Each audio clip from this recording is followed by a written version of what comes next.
Hi, I'm Perry Atkinson, General Manager here at theDove. Hey, check out our other videos and check out our website at thedove.us.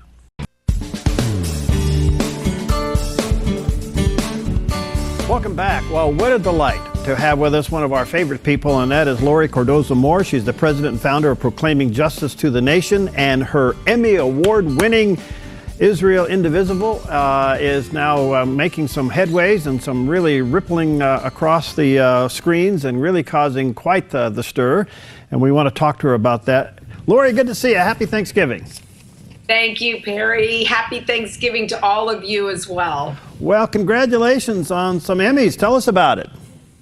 Well, yeah, we're excited. We were just nominated for 2 Emmys with the official Emmy Award. And of course, we'll find out January 31st, but it just further illustrates the quality and the content of our award-winning programs. And of course, as you know, Perry, this documentary, Israel Indivisible, The Case for the Ancient Homeland, that was nominated for these 2 Emmys, has been seen by over 500 million people in over 200 countries this year alone, since February, since our release at the NRB. In February in Nashville. So we're excited because this message, of course, is so critically important, especially with the recent slaughter in Jerusalem. It's very disturbing to see what's happened in the Middle East, and what's happening continues to unfold. In fact, I just got a news feed across the wire that stated that there was another vehicular attack, and I don't have all the details about that right now in Jerusalem, but unfortunately, this issue is not going away. And as Americans, as American Christians, it's so critically important that we challenge our government to take a stand relative to standing with Israel and protecting them against the terrorists who reside in Israel. Well, so powerfully said. And I want you to continue to give us a little bit of an Israel update. I noticed these recent bombings and especially what happened there at the temple. But you know, we are hearing this morning that Chuck Hagel may be out as Secretary of Defense because he wants to deal with terrorism and the president doesn't. I mean, this is earth-shaking news. I don't know what this may mean to Israel. Absolutely, and I haven't gotten all the details yet about that. I just heard also that he's resigning, stepping down. And I find it interesting, you know, Chuck, we were not supportive, and you may remember we put out several press releases condemning Hagel's nomination. And unfortunately, he was put into this position, and we see a lapse of judgment as to how to deal with these issues, this terrorist threat.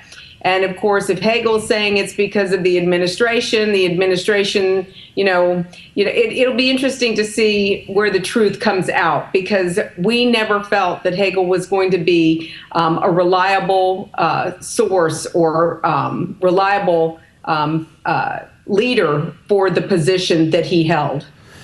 Well, we'll have to see. They're saying he's being forced out. At least that's some of the reports we're getting this morning. And I don't know if this could actually be even worse for Israel if they could put a more liberal Secretary of Defense in there.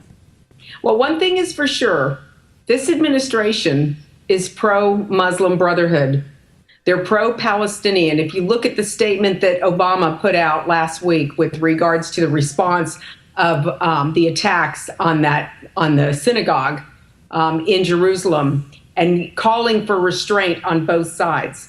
I'm sorry, but it's not the Israelis who are calling for jihad to be launched against their Palestinian counterparts. If we look at what's happened over the course of the last several weeks, even since the war back during the summer in Gaza, Abu Mazen or Mahmoud Abbas has been calling for these attacks or this incitement against Israelis. And of course, they're doing it to the silence of this administration. There's been no condemnation about this. And so, of course, we have been calling on our Congress to cut the funding from the Palestinians. If there's ever a reason why we should do it, the line has been drawn in the sand.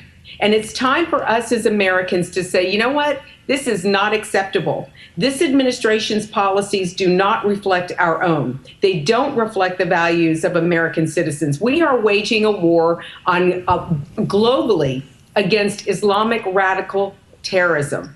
And unless we as Christians stand up and hold these leaders accountable, there is no hope for this country, because the secular world, most of Americans are oblivious to what's going on. This is a holy war. We see it happening in our schools. We're watching it unfold in the Middle East. And of course, we're under threat here in the United States. Well, powerfully said. Let us not forget that 3 of those that were killed in that slaughter were Americans. And I was surprised to see the president mention them secondarily, not primarily, in his response. I was just overwhelmed with it. I couldn't believe it. Wait a minute, you got 3 Americans there. It was like, oh yeah, 4 people died.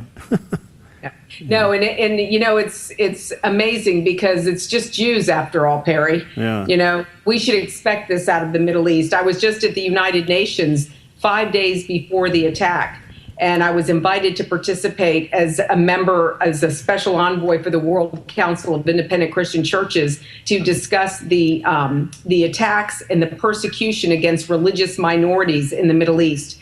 Ironically, all of the panelists that were there never address the issue of the rise of global genocidal anti-Semitism against Jews. Of course, we talked about the Christian persecution, which we're seeing. We talked about Muslim persecution. We talked about Buddhists and the Yazidis. But at the end of the discussion, after the panelists were finished, of course, I raised the issue, why weren't the Jews mentioned?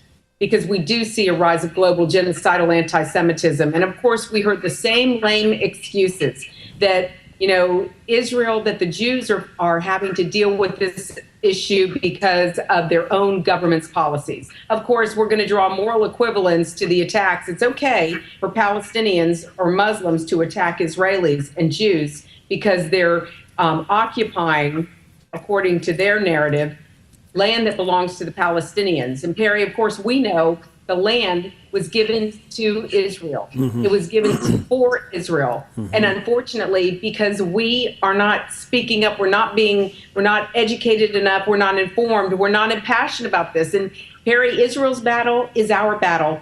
If they're going to attack the Jews, they're going to attack the Christians. And unfortunately, you know, we fail to remember that the Islamic radicals always lump us together, the Saturday people and the Sunday people, the great Satan and the little Satan, the pigs and the apes. This is our war. And I was just reading in the book of Deborah this morning how she called for the curse of Meroz because they stood by and they didn't come to the aid of God's people when God was annihilating them, when he was waging war against them. It's an important reminder, Perry, for us as Christians that we are going to be held responsible at this time for what we did or what we didn't do, especially for our Jewish brethren and especially for his covenant. All right, before we take a break, when we come back, we're going to talk about textbooks. But before we do that, on this same subject here, Laurie, it appears that the anti-Semitism in the world is rising, and now even among Christians with this thing called replacement theology. And I get a lot of emails and I'm going, man alive, are we losing our minds? What's going on here? What's your thoughts? My thoughts is that we're not teaching the Word of God to our congregants. We're bypassing the narrative and we're bypassing the Old Testament and we're going right to the New Testament. And too often, these pastors who are teaching and preaching from their pulpits only focus on the New Testament. But if we go back to the book of Acts and we read chapter 15, when the new believers were coming into the faith, when they were converting, they were in the synagogues hearing the Torah of Moses preached every Shabbat. And I say to my Christian brethren, if it was good enough to teach back then for the early believers, even James, Jesus's brother, was saying that Moses was preached in the synagogue every Shabbat. So all these new converts who were coming in, they would sit there, they listened to the Septuagint being preached, and they would know how to live their lives, how to live holy lives. And unfortunately, we don't do that anymore. And until we go back to the foundation, the first 5 books of Moses are the foundation of our faith. Everything in there is encapsulated about God's covenant and his promise. And that includes the promise that was made with Jesus Christ as our Messiah to bring us and graft us into the Commonwealth of Israel.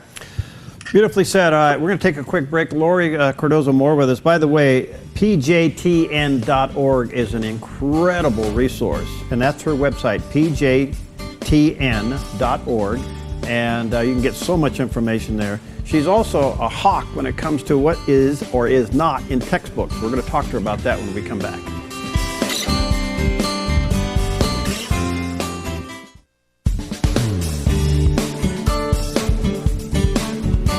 Welcome back, and our special guest today is Laurie Cardoza-Moore, one of our favorite people to have on Focus today, and her website, pjtn.org, is an incredible resource. And let me encourage you to go there, take advantage of what she makes available there, and to support her ministry, pjtn.org. One of the things Laurie does, in addition to keep an eye on what's going on in Israel, is what's going on with the textbooks around the country. And it somewhat plays into what's going on with some of the pulpits around the country. The anti-Semitism is on a rise even in the textbooks, right? Absolutely, absolutely. And of course, this narrative is being promoted. A lot of what we see on the evening news and the frustration that you and I feel, Perry, when we look at what's being propagated to audiences around the country is also being communicated to our children in our textbooks. Our children are now officially guinea pigs for this globalist agenda. And of course, we know that the globalists are not pro-Western. They're not pro-Israel. They're not pro-America. And unfortunately, back in 2012, it was brought to our attention. One of the members of our organization contacted me because of a textbook, because of an anti-Semitic quote in a textbook that was promoting terrorist attacks against Israeli government or Israeli citizens because of their the war that Palestinians are waging against Israeli government policies and army actions. And of course, we called out the local school board, and the story ended up going national. As you know, Fox News picked it up. We had Washington Times run a story. We did an interview on BBC. Al Jazeera did a story.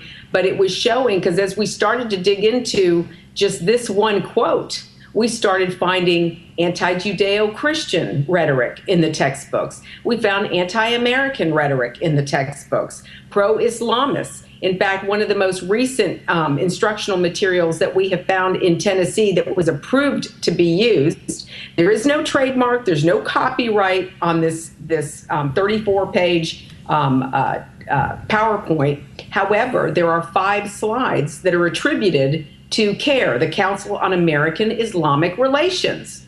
And of course, we all know, or maybe 2007, the Department of Justice listed CARE as an unindicted co-conspirator in the largest terrorist fundraising operation in the United States of America. And of course, now somebody has approved to use CARE materials to educate our children in the United States, wow, which is absolutely appalling. CARE is tied to the Muslim Brotherhood. They're tied to Hamas. This is unacceptable, Perry. And we're hearing from parents all over the country as a result of that story going nationwide. We've been contacted from even parents in Oregon, in your state, who are contacting us and letting us know that they're concerned about what's being taught to their children. We've been speaking in Florida. We've been to Massachusetts. We're going to Michigan. We're going to New York to speak, and of course throughout the state of Tennessee. And I'm telling you, there's one thing that upsets parents is when they find out that their children are being used as guinea pigs for this type of propaganda. It is causing the parents to rise up. And I think this is going to be the way that we take on this battle. When we start exposing what our children are being indoctrinated with, parents are going to rise up and say, not on my watch. Okay, so what recourse do parents have? Do they go to the school board? What do they do? Great question, Perry. What parents need to do first and foremost is they've got to get their children to bring their history, social studies, geography textbooks home.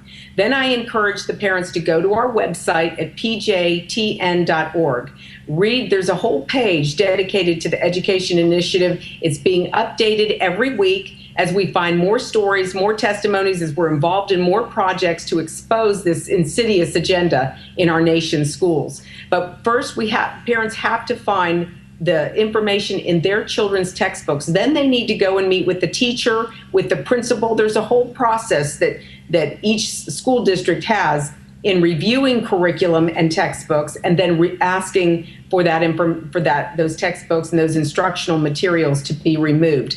If you don't get a satisfactory answer, we want to be able to assist these communities, and that's what we're providing, is assistance on how to go about doing that and how to mobilize your community in order to make that happen. It will work if parents will start pushing back. And you don't have to have experience in doing this. All you have to do is just read the textbook. We'll help you.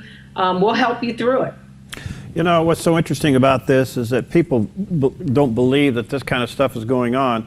And when these things reach textbook form, where the textbook is distributed to the student, that had to go through some kind of a committee, and they gave the nod too, right? Absolutely. Well, here in Tennessee, what we found was the Tennessee Textbook Commission were the ones who approved the textbooks and the instructional materials that have been used, that we found in Tennessee. Wow. And unfortunately, last November, we found more textbooks and most recently more instructional materials that are tied to Common Core. And that's a key thing, because we keep hearing about Common Core and how it's not about curriculum, it's not about textbooks. Perry, even Bill Gates, who is behind the Common Core with Pearson Publishers, even Bill Gates admitted that once the standards are established and the testing is established, the curriculum, i.e. textbooks and instructional materials, will fall in line as well. We have always said that what is being communicated to our children in their textbooks is tied to Common Core. And of course, Pearson, who has the monopoly on education, and parents need to be aware of this, Pearson Publishers is not an American-based textbook publishing company. Wow. They're based in Great Britain. The Libyan government owns 26 million shares of Pearson stock. Their mission statement on their website is to change the way America thinks.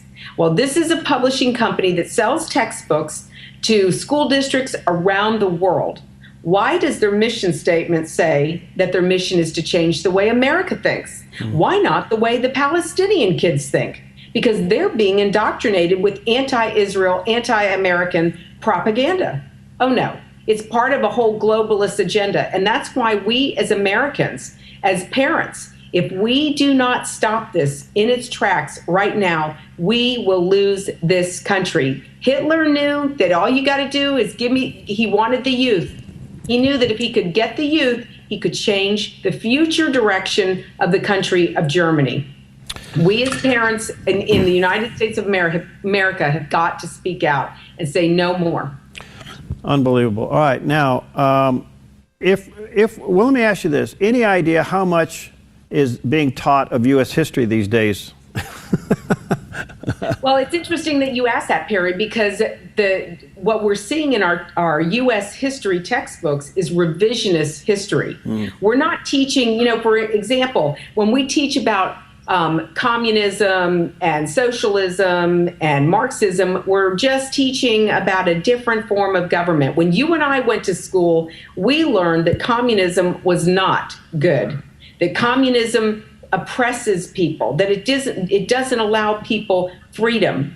But now our children are just being taught, oh, it's just another form of government, much like our republic is a form of government. So is communism. How convenient is that? All right, one of the questions that comes out of this, if we don't stop this dead in its tracks and it creates the norm, can you imagine the pressure that's going to put on Christian schools and Christian universities? Absolutely. In fact, we know that Christian schools and homeschools, people who homeschool their children, are going to be affected.